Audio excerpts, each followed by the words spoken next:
Hi guys, hope everyone is doing really well. Today I've got the part 2 video of the Missouri Valley Wrench Club auction. Got some really nice items thanks to my good friend Leslie who helped me find them.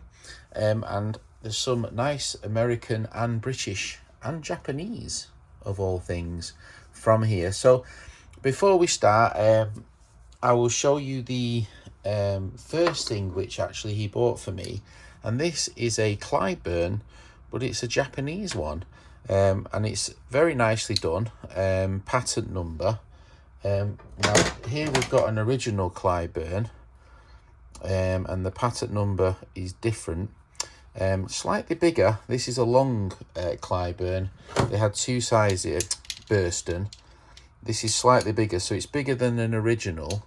I do even have one somewhere in a case, which is a nice NOS, new old stock with the original bluing on it.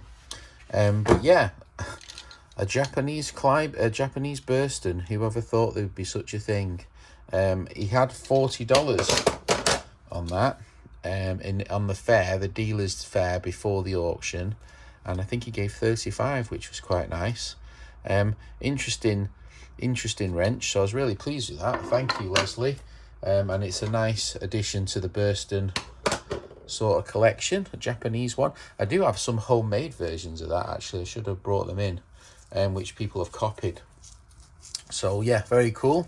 The next item I'm going to talk about is probably one of my favorite items, and this is a Holtzapffel, which is an early British company, from 1794 to 1830, very early. And this is an exquisite, and this is the best thing, Holtzapffel on the nut, and on the jaw. Quite a simple design with just a simple collar and a thread. This will have been threaded like they do on the lathes. I have a Holtzapffel lathe, which I will show you in the video as well. Really cool. I do have one other Holtzapffel spanner, which is this exquisite Holtzapffel, and I'll show you the lathe now because it's a very cool thing indeed. So this is my Holtzapffel lathe here, which is a very early lathe from very early 1840s, and I think it was purchased for the sum of like 137 pounds, 16 guineas. And at the time, 137 pounds in 1846, the average good man's wage, a skilled man, was 20 pounds a year. So this was the equivalent really of a sports car of its day. Very fine, and it came with lots of tools in it. These are all Holtzapffel tools. You can see everything they did. They chamfered the edges, they took all the arises off, all the edges. Very high quality tools, and a very high quality lathe indeed. All the tooling is really quite exquisite, and you know, they just did everything so well. And Holtzapffel, I mean, these handles are ivory, everything is super high quality. And it's just a beautiful tool itself. And it's really nice to add another great addition to the Holtzapffel collection, which is this extremely rare spanner. Probably the finest Holtzapffel spanner in the world, I would have thought. And it's the only one known. So super happy to add that to the collection because I just really like this company. I think they're exquisite. All right, let's get on. So when I purchased Roger's collection and then Ron's collection, neither of them had any Holtzapffels in their collection. And I did buy this one last year. This is a Holtzapffel Buddings type, and I needed that. It was the number, and I think there's only maybe 10 or 12 spanners I don't have in both books. This is the second book, people always ask me, volume 2. But now I can say that I have the Holtzapffel as well. So this is the very early Holtzapffel, and I have the very one in the book. This was the one supplied to Ron by the wonderful American collector. This isn't the one from the book. This is a different, which I bought separately. The chap owned both of these, whose collection is being sold in the Missouri Valley book. So this is a great addition, and I thought I'd show you, I'd tick that off before we go back. So yeah, Holtzapffel are exquisite company, and if you ever see a Holtzapffel tool, it's always worth picking it up, because they are the leader of quality of its time. Absolutely the finest lathe makers and tool makers in the world at the time, without a shadow of a doubt. Leslie put these 3 items in the parcel as well. This is a J.P. Daniels and Company. We've got a KD, I assume New York, is it? Alloy steel.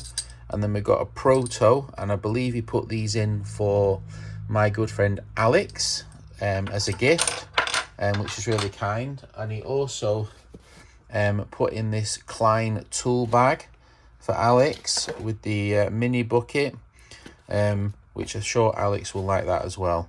So those are for Alex from Leslie. Thank you, Alex. Thank you, Leslie. I'm sure Alex will be really pleased with those.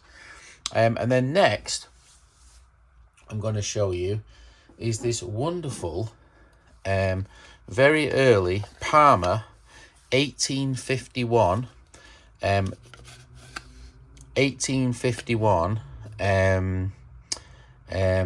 12 facet, which is on the handle. You can see that there's many facets on the handle. Normally there's 6. Early patent, first ever patent Parma and Sons wrench. So I will show you my collection of Parma now. Right, so this is my Parma collection now with the new edition from the wrenching auction. And you can see I've got 4 sizes. You can see Ron was so proud of his collection from the 1850s wrench, he put the 3 sizes, which is an 8.5, a 9.5, and a 10.5 inch. And this one is believed to be a 13 long. So this is a completely new size. And this was Parma's first ever design. And people always ask me what's the reference book. It's Ron Geese in the History of Spanners, Volume 1, and there is a Volume 2 as well. So this is a fantastically new edition, which I'm really pleased about. So I'm really pleased with that Parma wrench. The next one I want to talk about is this wonderful Baxter wrench. I got 3 Baxter wrenches. This is the tiniest, which is a 4.5 inch. And you can see there it says, or maybe if I put on the zoom, Baxter pattern 1856, February the 12th of 1856. And this is an extremely rare small size. You just don't see it very often. So super duper. And also extremely rare is this 15-inch 1856 patent Baxter wrench, which was on the wrenching auction as well. Really, really cool. Fantastic to see such a big one. You really don't see them that size very often because of the cost. And then Leslie also picked this up for me, not in the auction, which needs a clean, which is a 12-inch. So let's have a look at my set now. Right, so Baxter wrenches, this is now my full size. I only had 3 sizes, which were probably the common sizes, the 10, 8 and 6. But the actual 4 is really rare, and the 15 as well. And I also managed to get a 12-inch as well. So I've got 6 sizes now of the Baxter wrench, and I think it's really quite a fine collection. Probably one of the finest in the world, except Mr. Dan Geyer. I believe he has an even finer collection and more sizes. But yeah, this is fantastic. Super happy for the little Baxter. This is exceptional. So we'll get them put away eventually in the drawer. So let's go back to the video. So I'm really pleased with having so many sizes. I think that's really a fantastic sort of set, especially in the UK. But these 2 really helped my collection immensely. So thanks, Leslie. And then finally, we've got this little American craft wrench, which was Craftsman's first design. I think it was from 1907, roller wrench. And I have a few sizes of that, which is nice. So I'll show you the sizes of that while I'm at it.